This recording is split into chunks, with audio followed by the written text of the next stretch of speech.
Hello, welcome back to yet another installment of Ella Teaches English. Today I want to talk about how most people are approaching listening and spoken English in the wrong way. So this video came about because I was talking to one of my one-on-one students and we were making a do-over plan. We were kind of doing this thought experiment as in if she had the time and energy to completely systematically study spoken and listening English, what would she do? And she, like many others, was completely stunned because I don't think many people thought about what they're doing when they're practicing spoken and listening English. So the first thought that came to her mind or may have come to your mind could be that you go back to a piece of article, go back to a paragraph, be it a TOEFL reading material or just any random tech talk reading material, and you go over every single sentence, pronunciation-wise, listening-wise, and then you repeat yourself. And although that is good, that is authentic material, at least you're doing something, I personally think that's not the most efficient way. Especially in execution, a lot of times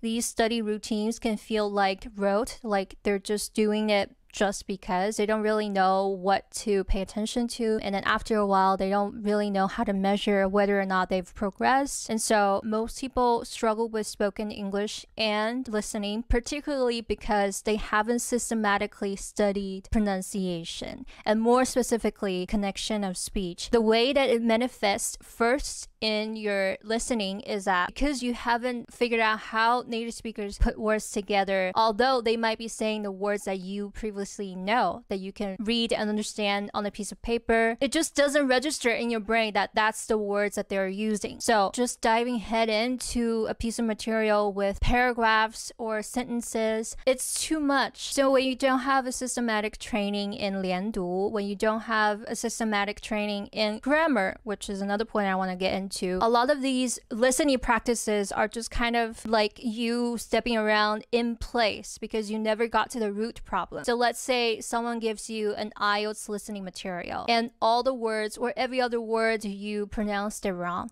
And so when somebody else pronounced it right, it doesn't register in your brain what that word is. And then 连读 is even worse when two words that you know were put together, but you never knew how native speakers will link them together. They just never register in your brain. And so it doesn't matter how many times you listen to that material or how many times you even repeat the sentence out loud, you still haven't gotten to the root problem. You still haven't broken down this linking pattern down to two words or phrases together. And even when people know that they should practice your pronunciation, a lot of times they're just speaking into the air. They're practicing pronunciation on their own. There's no record of their speaking. There's no record of their pronunciation. And when you're just going through sentence by sentence, or paragraph by paragraph, there's too much material. You don't have the chance to catch up to your mistake. You don't even notice your mistake because if you don't have a recording of your own pronunciation, you don't have anything to compare it to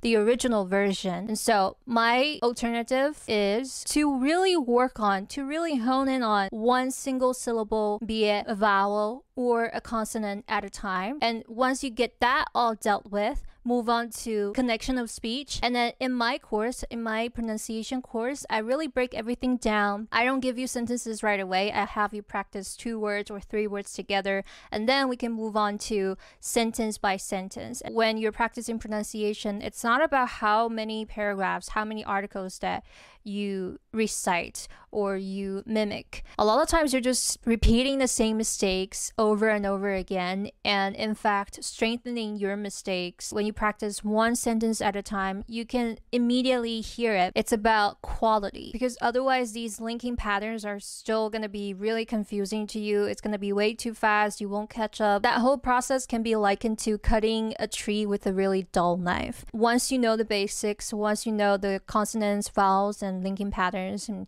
you've done the course, and then you get to practice one single sentence at a time, that's like cutting the tree with a really sharp knife. When you practice pronunciation in the beginning, I want you to think, this is going to help me with my listening. Because if you have the same habit of putting words together, if you have the same or relatively same pronunciation habits, you can anticipate, you can understand what native speakers are saying. You might not be able to understand right away, depending on your vocab level. Some of the words you might have heard, but you don't necessarily know what they mean. But at least you can hear every single word rather than before where it just all felt like a blob, like it felt like they're just slurring their speech. But no, they're most of the time using the words that you already know. Another crucial element that often gets overlooked is grammar. Grammar is absolutely essential in listening and speaking, but I'll talk about how it manifests in listening first. Let's do a thought experiment, shall we? Let's say your pronunciation is good enough, your vocab is decent, but your grammar is lacking. You don't know how to construct a sentence. You don't know how a sentence just ended or when it ended. So in these conditions, when you're listening to a native speaker talk,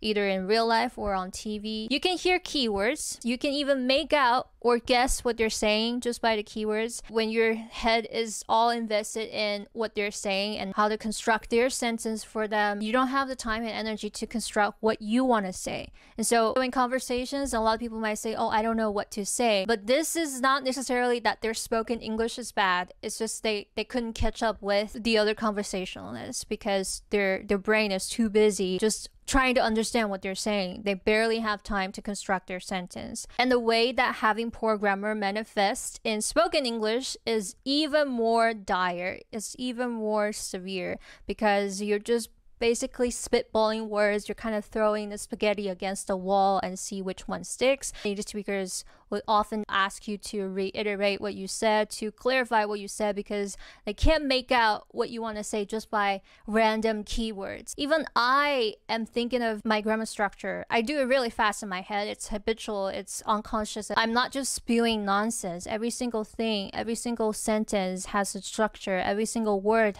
has its place in the sentence. And that's all done in the front end. I spent quite enough time, not a lot, but enough time on the foundations of grammar, on the foundations of pronunciation. And having those two key elements all figured out in the front end makes your whole life easier. That way you won't have to specifically practice your listening because those two skills have certain things in common. Now you can look at listening as an audio version of input, a faster version of input, and then spoken English as a faster version of output, a more immediate, improvised, and verbal way of output. By then, you're dealing with vocab, you're dealing with how many words you know, you're dealing with how many words you know enough to be able to use them, whether in speech or in writing. And when you get to that stage, you're only focusing on the amount of vocab, the quality of your vocab. You're just paying attention to what words to study, what materials to find these words in, and how well and how deep you know every single word so that you can use them comfortably and efficiently and competently in your speech, in your daily life, in writing. And you can see very clearly each day if you're progressing, how much you're progressing, and you won't have to do the same boring thing over and over again, the same listening practice, the same spoken English practice, and struggle with the same thing every single time. So with all that being said, I'd like to propose a 2-week intense grammar and pronunciation workshop. It's going to be a very limited small group, so by the time you see this, I'm hoping it won't be too late. The purpose of this workshop is to give you sufficient foundation in grammar and pronunciation so that moving forward, you're only focused on getting enough input, improving the quality of your input, and you won't have to deal with the same mistakes that keeps you from understanding a written material or an audio material in its entirety. To find out how you can sign up and what the format is, feel free to reach out to me. I can't really go into too many details, but I will say this. I will be personally